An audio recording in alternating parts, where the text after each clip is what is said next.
A trade war between the US and its neighbours averted for now. President Trump delays imposing tariffs on Canada and Mexico, but not China.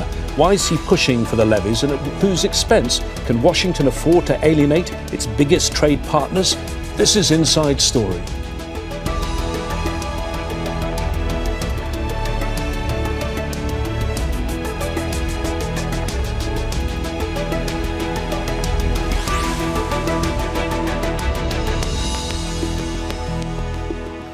Hello again, I'm James Bays. US President Donald Trump's plans to impose tariffs on Canada and Mexico are on hold. After an 11th hour deal, they've been delayed for a month. But US tariffs on Chinese products have gone into effect, and Beijing has hit back with duties of its own. It accuses Washington of unilateralism and has filed a complaint with the World Trade Organization. President Trump says America has been ripped off by every country in the world. So are tariffs the answer, and at what cost? And is Trump using the duties as a negotiating tactic? We'll get more on all this with our panel of guests in a moment, but first this report from Alexandra Byers. Less than a month into his second term, US President Donald Trump is waging economic war on multiple fronts. In one announcement after another, threatening tariffs against countries around the world, making it clear the U.S. economy is his strongest weapon, and not even allies are safe. I don't want to use names, but tariffs are very powerful, both economically and in getting everything else you want. But when you're the pot of gold, the tariffs are very good. They're very powerful. His target this week? America's three largest trading partners. A 25% levy on goods from neighbors Mexico and Canada, and 10% on China. Trump put trade worth $1.4 trillion on the line. Tariffs are taxes on imported goods, and the U.S. is the world's largest importer. President Trump said the levies would force those governments to do more to stop illegal drugs and undocumented migrants from getting into the U.S. He's also promised a boost for domestic industries. But there was immediate blowback. Canada announced tariffs of its own, and stores pulled U.S. goods from their shelves. This is a choice that, yes, will harm Canadians, but beyond that, it will have real consequences for you, the American people. There were high-stakes phone calls, but ultimately Trump claimed early victories. Mexico cut a deal. We reached an agreement to place more National Guard in the northern border in order to protect the border and prevent drug trafficking. Canada promised to tighten border controls, and in exchange, the U.S. tariffs are on hold for a month. But China, not so easy. Just hours after Trump's trade taxes came into effect, Beijing responded with a list of its own. Tariffs on crude oil, natural gas, and farming equipment. Tighter export controls on in-demand rare earth minerals, an investigation into Google, and a complaint to the World Trade Organization. I think clearly they wanted to provide President Xi Jinping with a bit more leverage in advance of the upcoming phone call with Donald Trump. And I think also it's a bit of a shot across the bow, indicating that China will not hesitate to respond and respond forcefully this time around. But in the meantime, Trump has already set his sights on his next target, the 27 members of the European Union. Leaders of the bloc say they hope to negotiate, but if all else fails, they too will retaliate. Alexandra Byers, Al Jazeera for Inside Story.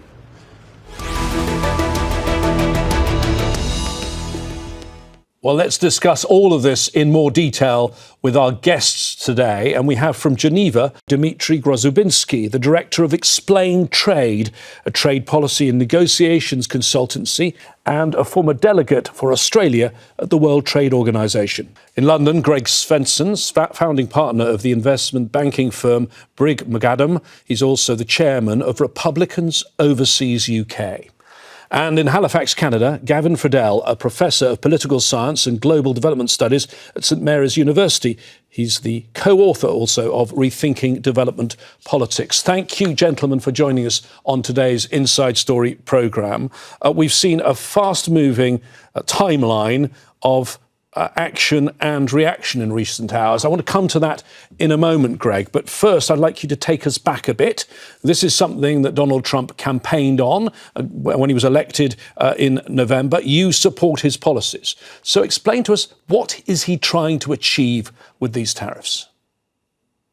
It's a great question, and you're absolutely right, James. He telegraphed it rather well in the campaign as well as during the transition. So, and what President Trump is trying to accomplish is what the voters, the Americans voted for, which was fairness in trade and more equal treatment by our trading partners. In other words, having tariffs basically around the same level. So there's just trading equality. But secondly, he's using it as a geopolitical weapon, as discussed in the first few minutes of this show, in that he's trying to achieve some political goals that will be beneficial to the country and in many ways beneficial to the world. Well, Greg, let me just take you up on that, because you are, I think, in a perfect position to show how interconnected the world is. You're there, an American. You've worked around the world. You're currently based in London in the UK.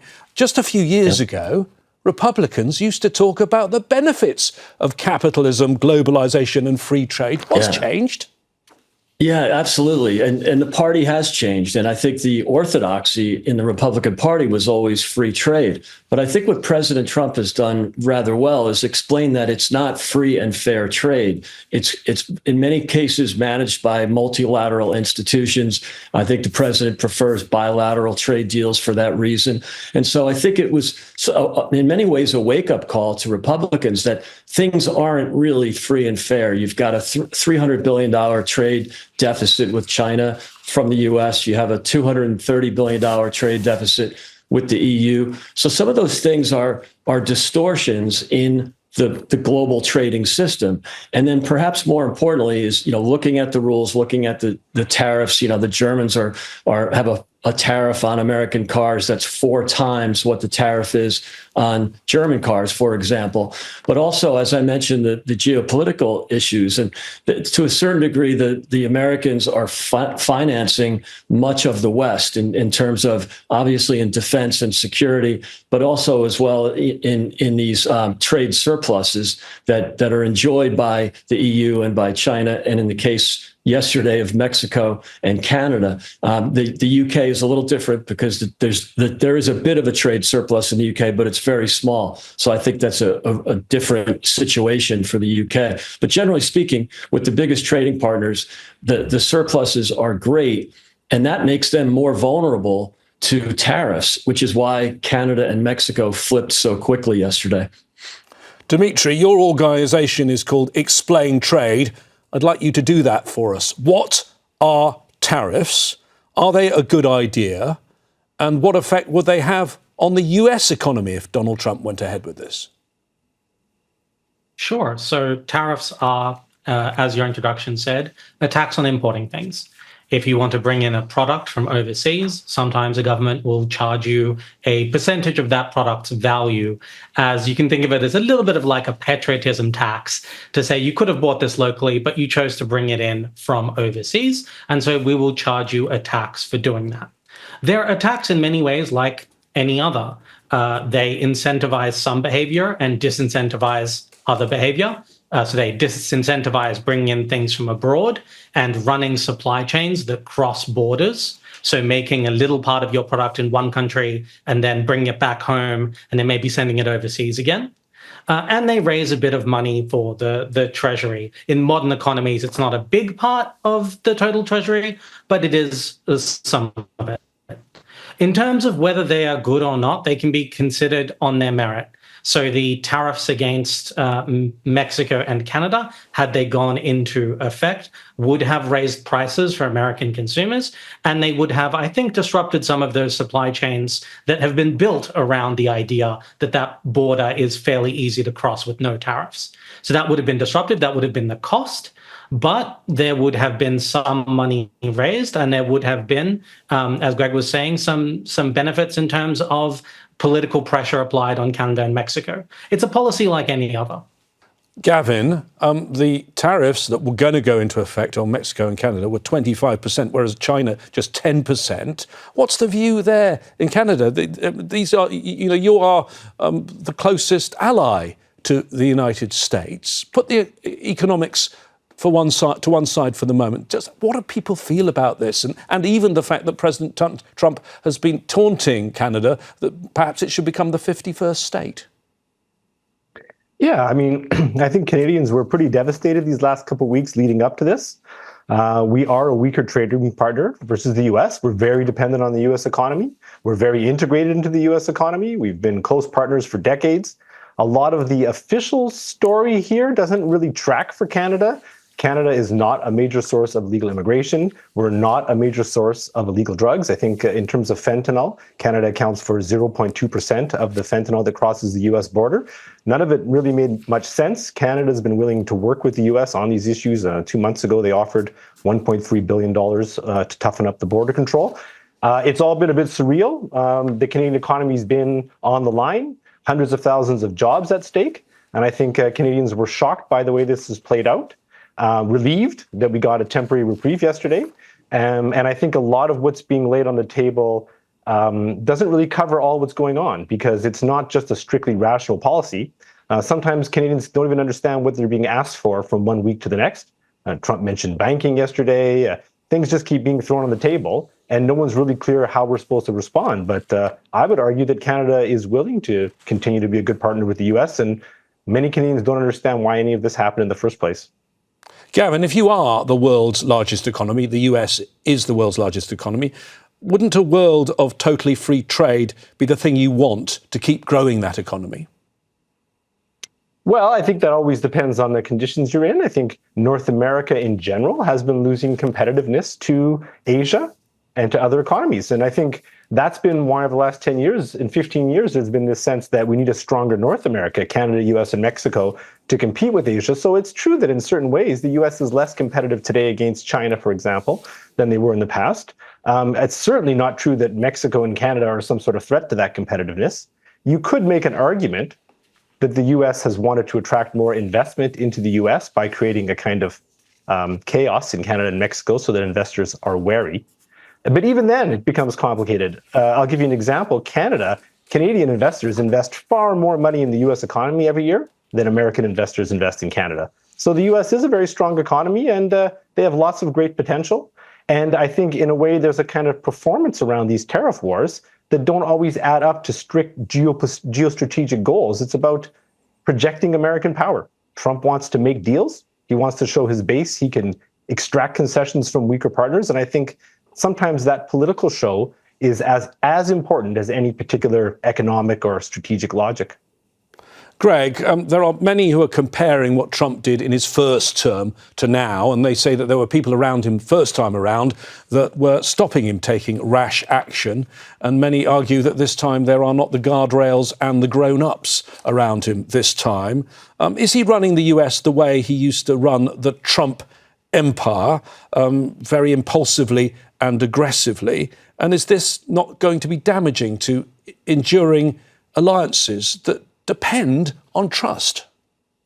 Yeah, I don't think so. I think what's happening here is President Trump is much more comfortable in his position. He's got people around him who he knows very well and are on the same page as President Trump, both economically and geopolitically, and where he didn't have that in his first term. He had a lot of people who were establishment types that had been around Washington quite a bit. And President Trump, recall, he had spent very little time in Washington. So he was somewhat of a newcomer to the whole system. This time it's different. He had a first term, and then he's had 4 more years out of office to get ready for this moment. So I think they've hit the ground running, and there's massive support in the U.S. for the things that he's doing right out of the blocks the first 2.5 weeks. So that, the transition was polling very well, but the execution, the executive orders from the first 2 weeks, polling extremely well. So, I think this is there's a sign of economic optimism. And if he's going to be provocative and aggressive, even with our trading partners, go ahead. I think people support it. And I think there's two things to keep in mind. That each country, or in the case of the EU, the multilat, have one or two issues that might be somewhat disappointing to Americans. And, Gavin brought up a good point. There's not a massive amount of flow of fentanyl from Canada, although every little bit counts, and it accounts for hundreds of deaths in America every year.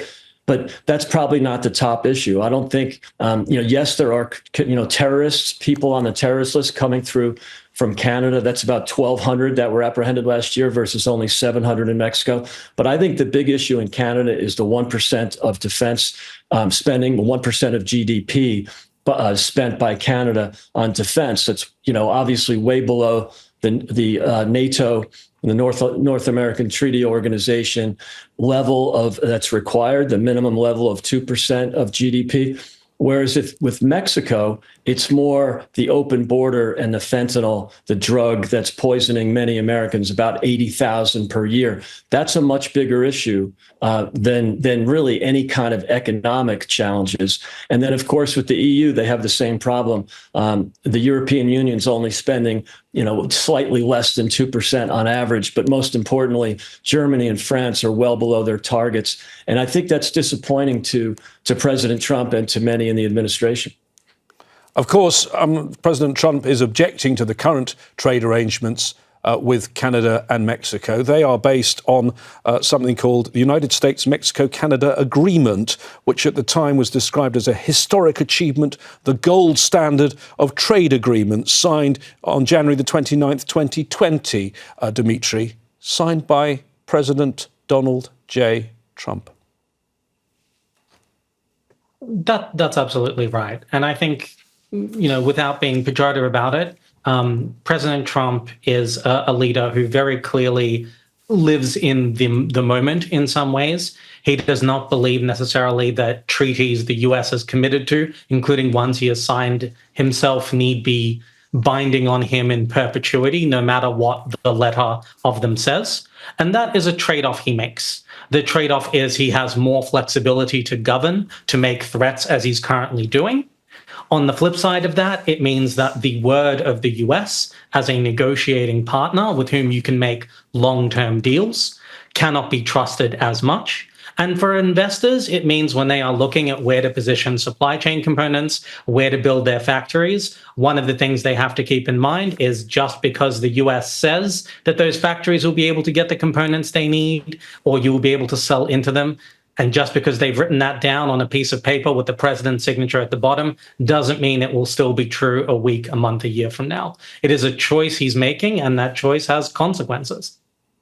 Gavin, what we've seen in recent hours is a fall in the prices on stock exchanges around the world, then phone calls between the Mexican president and Trump and the Canadian Prime Minister and Trump. Did Trump back down, or is this what he wanted, in your view, to achieve anyway, to spook both of them and have a better negotiating position? Right. I think it's tricky ground if you want to start to predict what Trump was originally intending. But I think, he got these concessions, and I think what he mostly got is a very public display of these concessions. What Canada conceded to, they were more or less already offering. But, now we have 30 more days of worrying and stressing and renegotiating. There's constantly new issues being thrown on the table. So I'll just pick up this idea of NATO. I think there's actually a lot of Canadians who are quite sympathetic to the argument that Canada should be spending 2% to meet its NATO commitments. But what I can say is we spent the last month and a half talking about destroying the Canadian auto industry, reducing illegal migration from Canada and fentanyl shipments from Canada, talking about whether or not American banks can invest in Canada easily enough. No one has explicitly linked this NATO discussion to the tariff war. It's just one of the many issues that gets thrown up every time we talk about why we're in a tariff war with the U.S. or almost tariff war with the U.S. So it's both achieving goals, but also distracting from goals at the same time. I, for one, would love to have a real discussion about whether or not Canada should increase its NATO spending, and I find this whole destroying the Canadian economy thing to be a distraction from it. Greg, I mean, you would probably agree with me, I think, that the election in November was won in large part because of the economy and because of inflation in particular.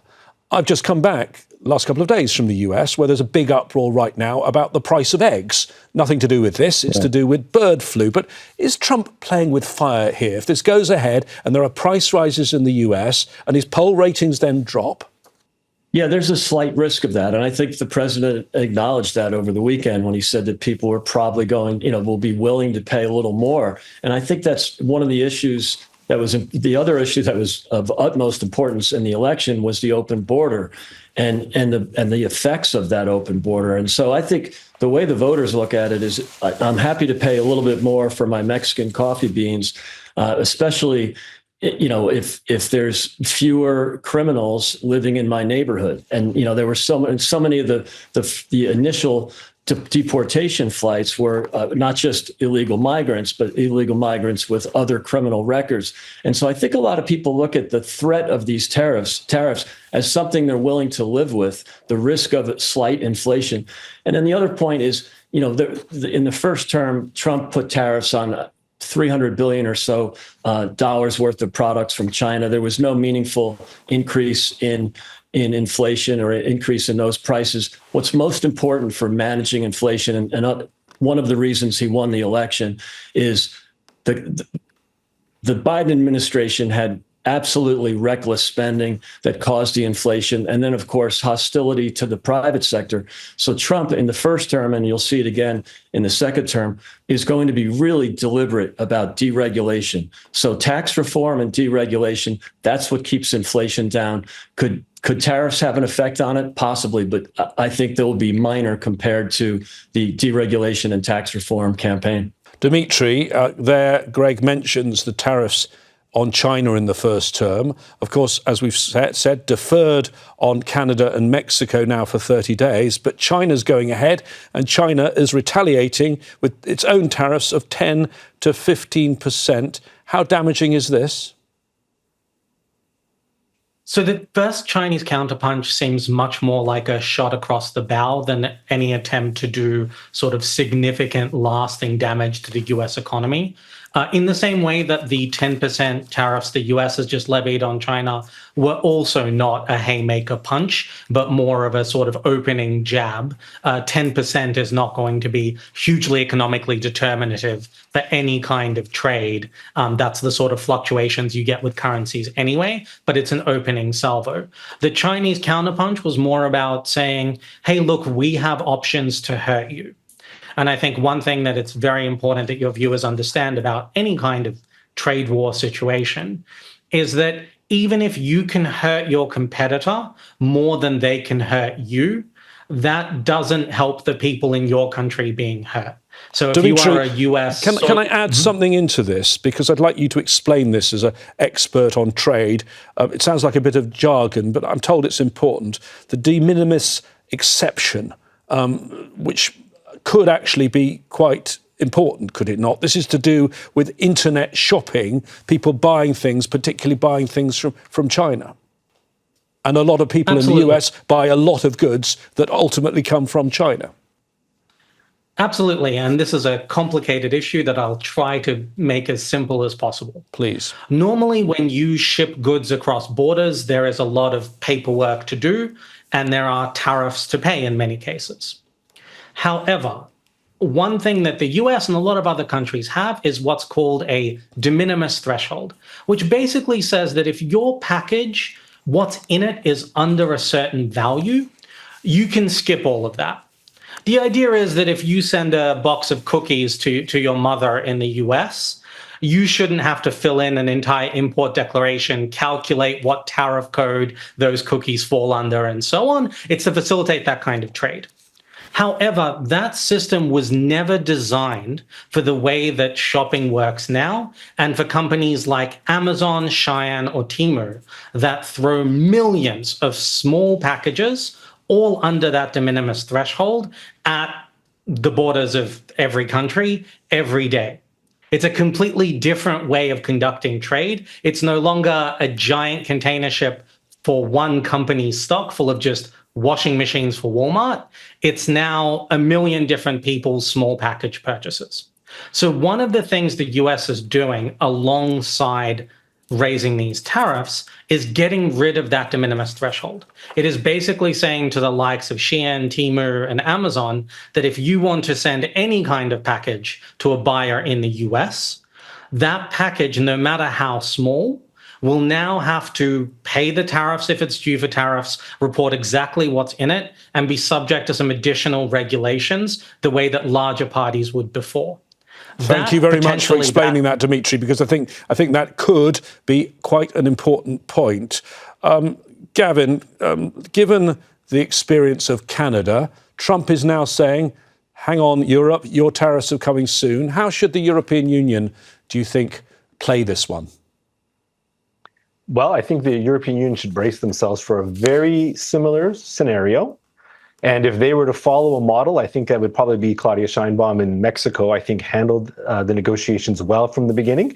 I don't think in Canada, the Trudeau government handled things very well from the start, but they handled things maybe better in these last couple of weeks. And that is that you have to, keep your calm and prepare for the worst, but then also be willing to negotiate back and see if you can avoid catastrophe. I think at the end of the day, there probably is certain things the Trump administration will accept from Europe. The tricky thing will be figuring out what those are. OK, Greg, there are some countries who haven't been named by Trump yet. India seems an interesting one, but where you are, the UK, are they just trying to keep their head down and avoid his attention at this point? Yeah, I think so. The Prime Minister is dealing with the EU, right, the European Union right now, and I think they have an opportunity here. That's the most important thing to keep in mind, is that President Trump has said kind things about Prime Minister Keir Starmer in the last few days, even though they're in political parties at the opposite ends of the spectrum. And yet, I think President Trump first of all, has a fondness for the UK, for the United Kingdom. He's always had a good relationship with this country. Secondly, the British are actually easily meeting the minimum 2% of GDP standard in NATO. So they're at about 2.5%. And so that's not an issue for the US right now. And then thirdly, it's an island country. There's no risk of illegal migrants, no realistic risk of illegal migrants coming through the US. So you don't have that issue that President Trump has with Canada and Mexico. So there's just not a lot of challenges or headwinds. And as I mentioned earlier in the segment, there's the trade surplus between the United Kingdom and the United States is relatively flat. So those are all good issues or tailwinds for the United Kingdom right now. Thank you very much, Greg, and thanks to all of our guests today, Dmitry, Grozoubinski, Greg Swenson and Gavin Fridell. For context and analysis about Trump's tariffs, you'll find much more on our website, aljazeera.com. What would you like us to discuss next time on the programme? We'll welcome your comments and suggestions. Use our Facebook page. That's facebook.com/AJ Inside Story. Or on X, look for us at AJ Inside Story. From me, James Bays, and the production team here in Doha, please stay safe. Bye-bye for now.